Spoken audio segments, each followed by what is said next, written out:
Tuner cinema കണ്ടു. ഞാനിത് കഴിഞ്ഞ മാസം റിലീസായപ്പോൾ തിയേറ്ററിൽ തന്നെ പോയി കാണണമെന്ന് വിചാരിച്ച സിനിമയാണ്. പക്ഷെ കോട്ടയത്തൊന്നും പതിവ് പോലെ പടം ഓടുന്നുണ്ടായിരുന്നില്ല. ഇത് കാണാനായിട്ട് ഞാൻ എറണാകുളത്ത് പോയുമില്ല. പക്ഷെ തിയേറ്ററിൽ തന്നെ കാണണമായിരുന്നു എന്ന് ഇത് കണ്ടപ്പോൾ തോന്നി. ഈ പടം സംവിധാനം ചെയ്തിരിക്കുന്നത് ഡാനിയൽ റോഹർ ആണ്. ലിയോ വുഡോൾ, ഹവാന റോസ്ലിയു എന്നിവരാണ് പ്രധാന വേഷങ്ങൾ വന്നിട്ടുള്ളത്. അപ്പോൾ ഇന്ന് ഈ ഇംഗ്ലീഷ് ക്രൈം ഡ്രാമ സിനിമയെ കുറിച്ച്.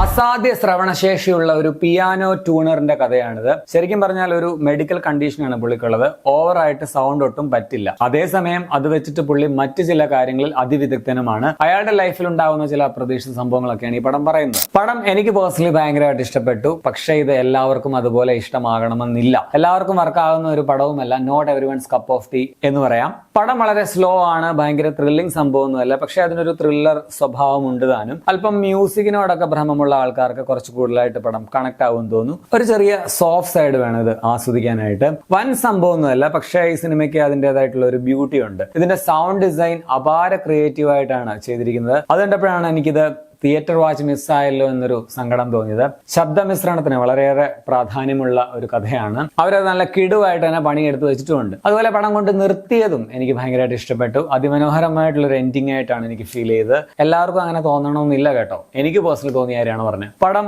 എനിക്ക് വ്യക്തിപരമായിട്ട് ഭയങ്കര ഇൻട്രസ്റ്റിംഗ് ആയിട്ടാണ് ഫീൽ ചെയ്തത്. ഇതിൽ ചെറുതായിട്ട് ത്രില്ലിംഗ് മൊമെന്റ്സ് ഉണ്ട്, റൊമാൻസ് ഉണ്ട്, ഫണ്ണി മൊമെന്റ്സ് ഒക്കെ ഉണ്ട്. കുറച്ച് ഡിഫറെന്റ് ആയിട്ടുള്ള ഒരു പ്രമേയവും ട്രീറ്റ്മെന്റുമായിട്ട് തോന്നി. അഭിനയിച്ചവരുടെ ഒക്കെ പെർഫോമൻസും നല്ലതാണ്. ലിയോ വുഡോൾ ആണ് ഇതിലെ നായകൻ. നിക്കി വൈറ്റ് എന്ന കഥാപാത്രമായിട്ട് എത്തുന്നത്. മികച്ച പ്രകടനമാണ്. പുള്ളിയുടെ ഒരു മെഡിക്കൽ സിറ്റുവേഷൻ, അതുപോലെ കോൺസെൻട്രേഷൻ പവർ, അതേസമയം ഒരു നല്ല പിയാനിസ്റ്റ് കൂടിയാണ്.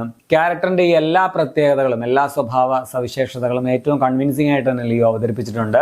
പുള്ളിയും നായികയും തമ്മിലുള്ള കെമിസ്ട്രി, അതുപോലെ പുള്ളിയുടെ മെന്ററുമായിട്ടുള്ള ആ ഒരു ബോണ്ടും അവർ തമ്മിലുള്ള കെമിസ്ട്രി ഒക്കെ നൈസ് ആയിരുന്നു. ഹവാന റോസ്ലിയു ആണ് ഇതിലെ നായികയായ റൂത്തി എന്ന കഥാപാത്രമായിട്ട് വരുന്നത്. നമ്മുടെ നോ എക്സിറ്റ് എന്ന് പറഞ്ഞാൽ 2022 ആണ് തോന്നുന്നു ഇറങ്ങിയത്. അങ്ങനെ ഒരു പടമുണ്ട്. അതിലൊക്കെ ഞാൻ പുള്ളിക്കാരിയെ കണ്ടിട്ടുണ്ട്. ഇതിലും നല്ല പെർഫോമൻസ് ആണ്. വെറ്ററൻ ആക്ടറായ ഡസ്റ്റിൻ ഹോഫ്മാൻ ഒരു പ്രധാന വേഷത്തിൽ വരുന്നുണ്ട്. നല്ലൊരു റോളാണ്. നൈസായിട്ട് ചെയ്തിട്ടുണ്ട്.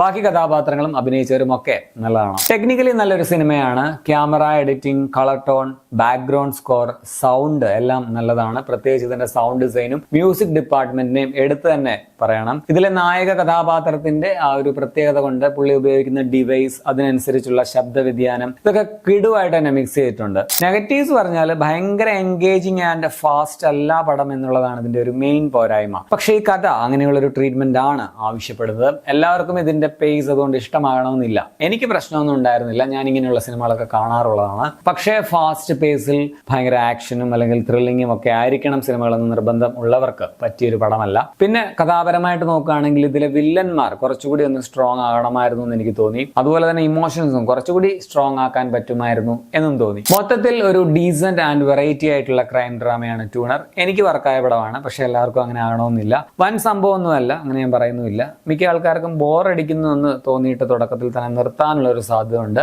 സോ ഒരല്പം ക്ഷമ വേണം പടം കണ്ടു തീർക്കാനായിട്ട്. പടം ഇപ്പോൾ ഡീറ്റെയിലി അവൈലബിൾ ആണ്. പക്ഷെ മെയിൻ പ്ലാറ്റ്ഫോമിലൊന്നും ഇല്ല. സോ നിങ്ങൾ ഇന്റർനെറ്റിന്റെ ശക്തി ഉപയോഗിച്ച് കാണുക. 1 മണിക്കൂർ 47 മിനിറ്റ് ആണ് സിനിമയുടെ റൺ ടൈം. 18+ ഒന്നുമല്ല, എല്ലാവർക്കും കാണാം. അപ്പൊ നിങ്ങൾ ഈ പടം കണ്ടുള്ളവരാണെങ്കിൽ നിങ്ങളുടെ അഭിപ്രായം കമന്റിൽ രേഖപ്പെടുത്തുമല്ലോ. ശരിയാണ്.